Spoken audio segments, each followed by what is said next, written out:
This video is intended as a walkthrough to introduce some of the steps that writers can take to refine their work before submitting it for a university course. Depending on how much material you have before peer review, it would be useful to do it before peer review so that the feedback that you'd get from classmates would be more targeted towards the content.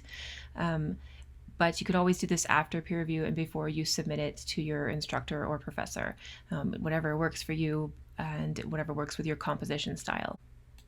So I've broken this into 3 stages. The first stage is going to be to clarify your purpose, and that's the one we're going to talk about now. Your goal is to improve the paper's focus and organization. So the very, very first thing you need to do when you are getting ready to submit a paper is to make sure you have a point. And I know this may seem for some people like very obvious advice. However, I do end up reading a great number of papers that are really uncertain about the point of the paper. Sometimes there'll be a broad overview of a topic, and sometimes the purpose will change halfway through the paper, and suddenly maybe the student ran out of material for their original point, so they just start talking about other points. There's all kinds of strange things that can happen when someone is trying to write their a paper and they're not well practiced at it. So it's not something to feel upset about. It's just something to realize that you got to make sure you've got a point. I'm going to walk you through a sample that has a very unclear point. So this is a chronological essay, but the kinds of issues that it has with not having a point are the same kinds of issues that I see all the way through. So we'll start with just looking at the beginning. In this introduction is a story about a time when the person writing the paper had a job, their first job at Dairy Queen, and they were immediately promoted to being the shift manager, and it ended up being a very weird experience, and they learned a lot from it. So it's a pretty interesting little essay, and it is basically a story, and at the end the student draws conclusions about what they learned from the job that they had. Some of the strengths of this essay are it's very descriptive. It really has a lot of good energy. While you're reading it, you are immediately kind of pulled in with the experiences that the narrator is describing. One of its weaknesses is that by the conclusion, you're not really sure how the writer arrived at that conclusion. The conclusion is basically the student saying that she's decided to perhaps become like a counselor or a psychologist, majoring in psychology, because this experience sort of taught her that she needs to have a stronger goal for her life, and also that she's a good listener and should probably be working towards using that skill professionally because it's something that is meaningful to her. And there's not any real mention of that in the introduction.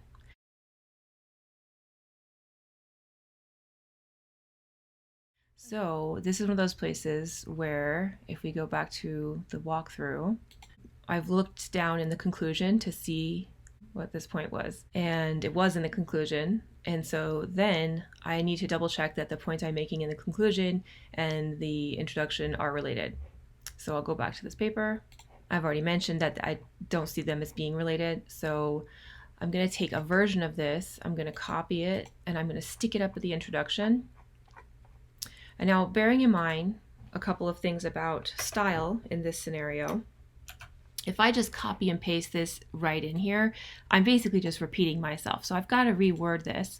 And I've also got to keep in mind that, this isn't an analytical essay, not necessarily. It could have some analysis in it, but this is a narrative about an important memory from someone's life. And they're kind of telling a story, but the goal in this case, because it's a written story, is we want to make it clear right up front that the story has a point. So rephrasing all that stuff from the conclusion, I've come up with, however, the experience was worth it because it taught me a lot about myself and my goals in life. So for a memoir, this is actually a pretty good statement of purpose because it sort of gives the reader some idea of the outcome of this little story, right? And it's a lesser problem or goal than you would have in, say, an argumentative paper where this would be where your thesis statement would go. But it's sort of the same kind of concept. And in this scenario, there's some other things that I would change about this. Like instead of saying taught me a lot about myself, which is a really vague statement, I might taught me about my strengths as a good listener, something like that. So I'm gonna make a note of that now. So this is way more specific. The experience was worth it because it helped me discover my strengths as a good listener, and made me think about my goals of life. That's great for a memoir. That's really on, like, hitting the nail on the head, and that's all you need. For a more complicated paper, you want to have an opinion and you're arguing something and you're using facts. The reason why we've made the thesis and or point bold is so that we can easily see it when we're doing the next few stages of this revision process. And the next steps in this stage. And then if you are writing an argumentative paper, there's always a link on any of my classes to the Google Doc, How to Write a Thesis Statement, which is just a walkthrough of like how to develop a thesis statement that can sustain a 1,500-ish word essay on like an argumentative essay.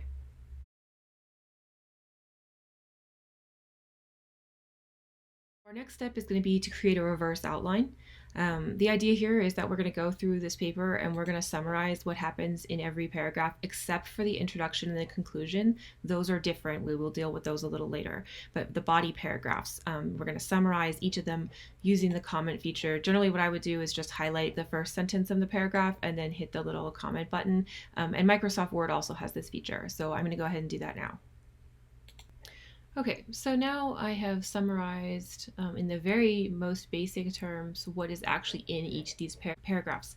And it's really important that you summarize what is actually literally happening in the words, not like what you intended to do in the paragraph at this stage, because you're getting it ready for a reader to, who's not you, basically. So it's important that you take stock of what is actually happening in the paper. And in this case, it's clear to me as I'm making summaries of this that there's more than one thing happening in every paragraph, but we'll deal with that later.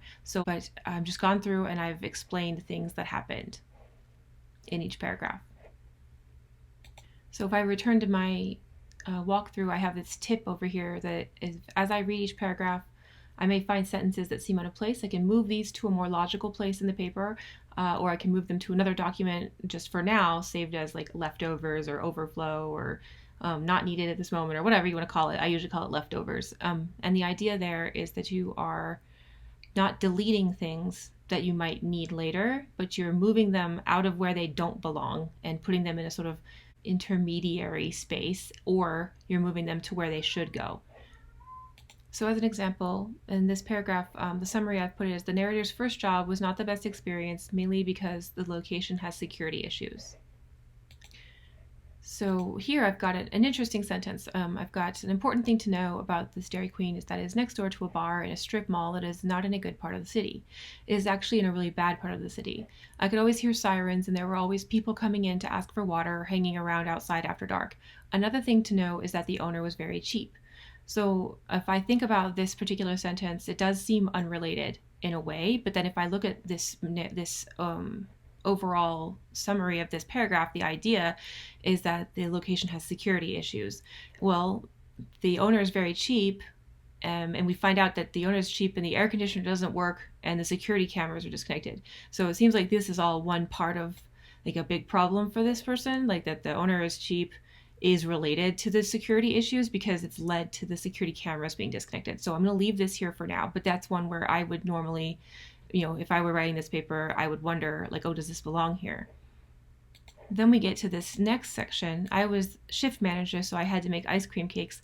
That seems really unrelated for me. So I would be tempted to hit enter and just create a new paragraph at this point. But then we get into the situation of just having to take note that potentially this paragraph is so short. One of my favorite rules is if a paragraph is 5 lines or shorter, you need to evaluate that paragraph and wonder, can I build upon this idea? Does this paragraph need to be here? Should this paragraph be attached to another paragraph? In this case, I feel like perhaps we should have a paragraph establishing the owner's cheapness first, right? And so maybe I will move this up.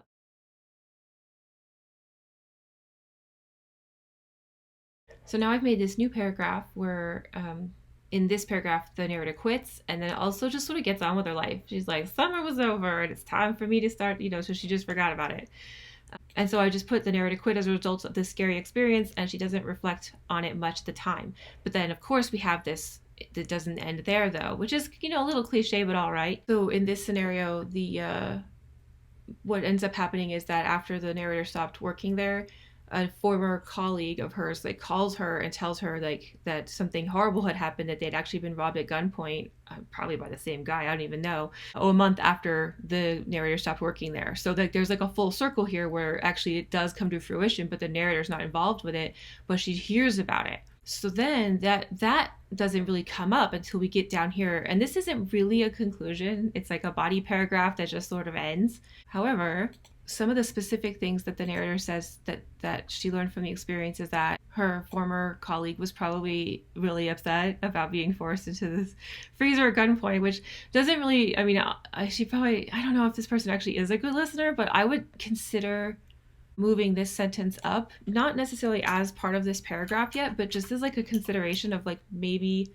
we should know about this before we find out that the narrator decides to major in psychology. And so that might make it, that might be a better place for this information. So basically, I'm not going to continue this, but basically you can tell that I'm kind of just going through one sentence at a time, and I'm picking out like, what is this paragraph about? If there's anything that glaringly doesn't fit in, I'm moving it around to make sure that it kind of could go better someplace else, because I'm sort of thinking about the order in which a story is being told, stuff like that.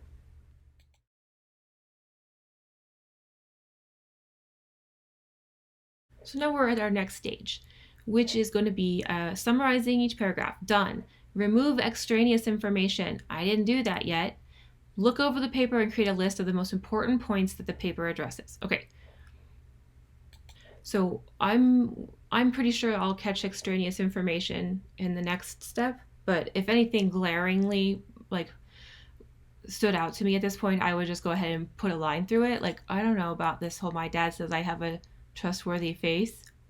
I'm not sure what this means exactly in this scenario. Like, I don't know why this is here. But maybe when I'm rewriting the introduction, because this is the introduction, maybe this will be relevant. Maybe I can decide how this is relevant, but I'm just going to put like a little, like a suggested line through it. And for me, when if I don't have the line through, because I don't know how to do that on Google Docs, I usually do Microsoft Word, but I'll just put it in gray as like a, like, be aware of this kind of thing. Like, this is on probation, this sentence, it's in gray, like that kind of thinking. And that's fine to do, because then you can reevaluate why it's there later. So this is my tentative list. These are the things that I think are the most important themes that emerge while reading this. And it's normal for a memoir to be pretty straightforward like this. And honestly, that the last one's a little bit of a stretch. Like, all memoirs basically discuss the learning from something, from an experience. So it's kind of a given, but it's something that you would expect to see in this genre. So it's not necessarily unnecessary to like point it out, right? And looking back at the walkthrough, the list will probably include 5 to 7 main points for 1,200 to 1,500 words essay. Dairy Queen drama was about 1,200 words at this stage of the revision process. And then just bear in mind, if you have many more points than this, you might be covering too much in one paper. And if you were doing the splitting about your paragraphs apart, like when you switch from one topic to another, like I'm suggesting, you may find suddenly you have a lot of little paragraphs. And that may mean that you need to focus more on digging deeper into your research or looking at each point in more detail. You might also just need to explain yourself a little bit more clearly. If you have fewer points, bear in mind that you might be sticking things together. You might be like conflating ideas, things that are actually unrelated. You may be suggesting to be like related.